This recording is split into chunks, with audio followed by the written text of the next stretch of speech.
আরে আরে ভাই তোর কি হলো, তুই এরকম কেন করছিস ভাই?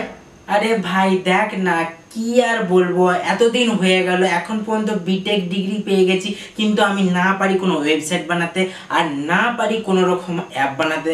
মানে আমার মাথায় যে এত টেনশন করে তোকে কি বলবো। আর ভাই তুই এইগুলো নিয়ে চিন্তা করছিস, 2 মিনিটের মধ্যে তুই করে নিতে পারিস। একটা ওয়েবসাইটের নাম বলবো, দেখ তুই একবার ট্রাই করে দেখ।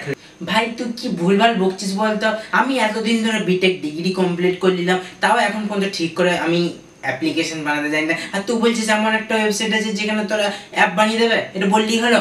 আরে হ্যাঁ রে ভাই, একদম সত্যি কথা বলছি, একটা ছোট্ট ছেলেও কিন্তু এটা খুব সহজে করে দিতে পারবে, আর তুইও করতে পারবি, খালি প্রসেসটা জেনে নে কিভাবে করতে হবে, আর আপনারাও দেখে নিন যে এর প্রসেসটা কিভাবে করতে হবে। এখন তোমরা সবাই অ্যাপ্লিকেশন বানাতে পারবে, তাও আবার খুব সহজে। প্রথমে তুমি ইও ডেভ ওয়েবসাইটটি ওপেন করবে এবং সেখানে তুমি সিম্পলি ইংলিশে বলবে তোমার কেমন অ্যাপ দরকার, দেন বিল্ডিটে ক্লিক করবে, কিছুক্ষণ লোড নেবে, তারপর দেখবে তোমার অ্যাপ রেডি হয়ে গেছে উইথ কোড। আর যদি তুমি ভুলবশতভাবে এই বটনটাতে ক্লিক করে থাকো, তাহলে তুমি দেখতে পাবে তুমি যে অ্যাপ্লিকেশনটা বানিয়েছো তার একটা এপিকে বানিয়ে দিয়েছে, আর তুমি সিম্পলি এটাকে তুমি তোমার ফোনের মধ্যে চালাতে পারবে এই অ্যাপটাকে, এবং তুমি চাইলে এটাকে তুমি প্লে স্টোরে ছাড়তে পারবে। কি মজাদার ব্যাপার না? আর এইরকমই মজাদার ভিডিও পেতে তুমি আমাদের চ্যানেলটাকে সাবস্ক্রাইব করে নাও, হয়তো কোনোদিন আর নাই পেলে।